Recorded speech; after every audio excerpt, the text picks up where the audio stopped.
Okay guys, MotorCarNut here, and today we're going to be removing a rear differential Haldex unit of a 2011 or 2009 to 2017 Volkswagen Tiguan with the 4Motion. This unit is going to be, it's going to look like a 2009 to 2011. Here's a used unit right here. All right, you got your drive axles here. You got drive shaft here. The Haldex clutch unit right here that puts the power to the back wheels. Replacing because somebody thought it was a good idea to tow a four-wheel drive vehicle, or all-wheel drive vehicle on a tow dolly with just the two front wheels on the dolly. And that's a no-no, okay? For a lot of reasons. Not only can it blow the transmission out, it can blow this differential out. The gears here and here, the cylinder has a pump. There's a pump on the side right here. Okay, and that pump pumps fluid to engage the clutches, disengage the clutches. With these back wheels spinning and no pump moving, it burns all the clutches and causes all types of problems. And this one, when you go to make turns, it judders like as if it was like it was a solid axle in the back. Or four-wheel drive, you Jeep owners and four-wheel drive guys know what I'm talking about. You turn the wheel tight, the back just jumps and skips. That's what it's doing. I pulled the pump out of the old car, and it smelled like it was on fire, so I knew right away it's burnt. All right, so we're going to be replacing it. You can do this job on jack stands, a little harder, but you have to take down the whole back crate, the whole back suspension, the whole back. Let me go underneath and show you. I mean, it really isn't that bad. If you got some tools and some time and some patience, you can do it. All right. So here's the unit in the car, right here. Okay, so first thing we're gonna do is take the exhaust out of the way. There is a splice over here, right there. You take that, and this just has hangers, one here and one in the back. Take the exhaust out of the way, and it's really not that hard. I never did one of these on this particular car, but I gave it a once over, and I'm going to show you what I do. So what I'm going to do, I always do it in steps so you guys can follow along. First thing I'm going to do is take off the exhaust, because that has to come off. Okay. It's got a rubber mount there, and one there. That's two, and this one is three. And once you take that clamp off, take these three off, you get the exhaust out of here. I'm going to do that first, and then we're going to continue. Just a recap, not a recap, but the bolts that are going to come out is four. Four holds this whole axle in, the whole back suspension. And you just got to be careful with the brake lines and the electrical connectors for the ABS and for the Haldex unit. Over here is going to have a connection, but we're going to do a step-by-step. I'm going to take the exhaust out first. So I cut this off, the clamp over here, broke it loose. You're going to have to get another one of those. Okay, that releases that. Now, instead of taking the rubber mounts over here, they're a pain in the neck sometimes. Just look for the bracket over here. See the bracket right here? That's a 13 millimeter. I didn't take it all the way off yet. You take it off, so you leave it on there. So when you put it back on, it's easier just to screw it on there instead of playing with those rubber donuts that don't like coming off. Same thing over here, 13 and 13 for that one, and this one, yeah, same thing over here, 13 and 13 for this one, and you take the exhaust out. So that's what I'm going to do right now. Before removing it, there's another mount, rubber mount over here. So what I do, I just take off the 13 millimeter there, and this whole bracket comes out instead of going up and trying to get it out. It's the one right here. I didn't see it. I have it on a piece of wood. If you have it on the ground, it's easy. You get a jack, piece of wood, and just lower it down. Or if you have help, it's even better with that. Okay, here it is out. So you can see where the mountings were. One there, one here,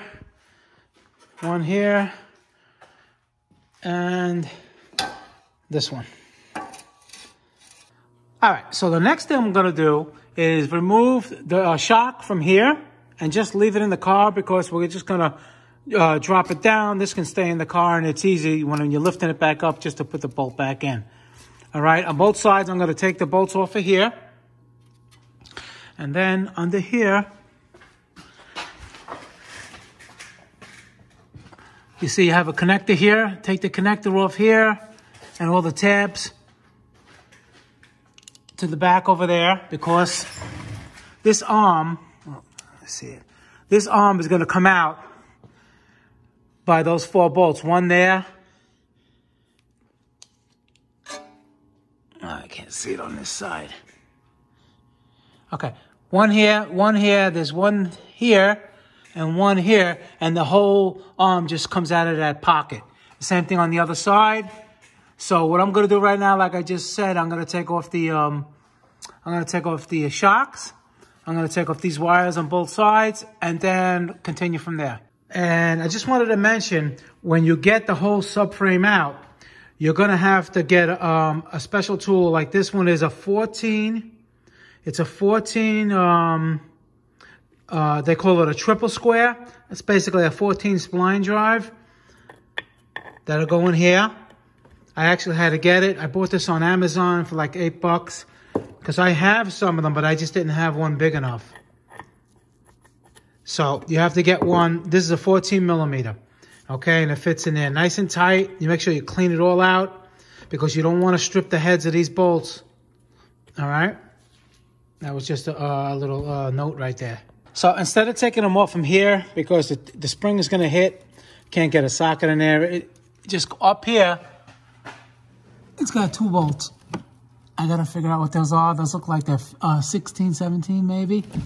Just 2, you just zip them both out over there, and then just leave this on, and the whole thing is going to come down when you finish doing that. When you finish taking everything out, I mean. Okay, so now what I did, I disconnected these, the wiring, that one from this arm, and that one from that arm. And now what I'm going to do, I'm going to take off the bolts so I can move the drive shaft out of the way. Okay, and then over here, you're going to have a Torx 20 and a Torx 20, so you can take the control unit off, the Haldex control unit, so you can get to the plug and take this plug off. All right, and then just temporarily put the unit back on so no dirt goes in there. And after that, after we take off the drive shaft bolts and this wiring, we're going to continue. Another thing, what you want to do is, I like to mark the springs pretty much where they came off of. And so when I jack it back up again, I can just line it right up. I don't have to worry about the springs being twisted or nothing like that. Just a good tip. These are a Torx 25, not a 20. You take it out, right? You see, got to be careful with the thing over there. And you take off the plug that goes on the top. This goes to the pump. The pump is right here. It goes. There's a wire that goes above the diff over there. And you take this connector off, and just you can leave it off if you want, or just mount this back on as you're taking it down. It's up to you. The bolts over here on the shock, right here, and it moves out of the way, so you can just easily just line it back up. Those bolts are 16 millimeter. Okay. Now for the speed sensor here, you disconnect this plug, release it from over here, and you can just let it hang. Now, the brake line right here, we're gonna have to disconnect the brake line. And these lines, I don't know exactly where they go, how they go to the front, but they run along the subframe over here. So when I lower the subframe, there's gonna be, it has little plastic little plastic tabs that hold it in place. You have to pry them off. But from over here, when you disconnect this, all right, you have to block the fluid with some kind of a rubber plug. You don't want all the fluid to drain out, because then you'll have problems, you know, putting all the brake fluid back in. And these are ABS systems. You're going to need a scan tool for that. So if you just take this off and you block it really tight with nice rubber and it don't leak, when you put it back, all you have to do is bleed the back, okay? That's all you'll have to do once you put it all back together. But if you let it run low and it runs low in the front, then you're going to have more problems like that. So I took off the line in the back. It's 11 millimeter. And see, I put a nice tight vacuum cap, rubber cap on there so it doesn't drip fluid. And there's going to be a plastic support that clips and holds this line from shaking. You got to release it. You can see it right over here. It's right there. And when you lower the whole thing, you're going to probably see the other one. And you just, hopefully you can just leave them in the car. I don't know exactly what they look like. But all I know is it has to come off from here at least. So this is how you do it so you don't lose that much fluid. I didn't lose anything. Maybe a drip or two. Okay, I'm going to do the other side. So now you got your 4 bolts that hold the subframe in. They're 18 millimeter. Now, when you take them out, I already took them out. I already took the 16 millimeters out of here. Okay. I have it on a lift, obviously. If you have it on a lift, you want to make sure you support it, because once you take that weight out, you know, you don't want the car to do a vertical dive. That'll give you a bad afternoon. All right. So what I did is I put weight in the front, even though it's not so much. But you never know. It could flip off the lift. I'm sure you see a lot of videos of cars flipping off the lift because people sometimes don't have a clue. All right. So anyway, when you take the bolts out, these springs are not really that's not going to like slam down. You see, I even had these in there and just a little bit more spring pressure and it goes. But if you want to do it, you can have the wheels on it. Put it on the ground. That's the best way. Take the bolts out and then just lift the car up a little bit and it comes down. You could do it that way too. That's more safe if you don't have a lift, obviously. Okay, so now I have everything out that I explained before, except I didn't disconnect the brake lines from when I lower it. So I'm going to lower it and I'll see where they are and see how we're going to disconnect those. It's actually pretty well thought out. This was over here. You just pry it up, and same thing over here. You pry it up, and now the brake lines stay in the car, and you only have to bleed the 2 backs, which I just showed you before.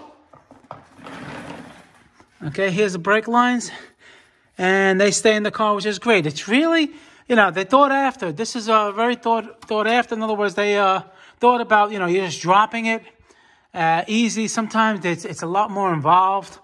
Of course, if you have to take things off besides the differential, it's another story, but we're doing the differential replacement and, you know, I'm just going to lower this and I'll show you what it looks like. And here it is. See? Now, of course, if you're doing other things to it, you may have took the rotors off first or whatever you wanted, but I knew I was getting into the differential. I knew I had to just pull that out, so it's just easy to take the whole thing out. Now, the only problem, which I feared, hopefully when you have yours, it won't be like this. You see these bolts? They do not look like you can't even get the tool on there. Like the one I got from the salvage yard, you know, it'll fit in there nice and snug. They're okay. These, it's like it's a different size. That's a problem.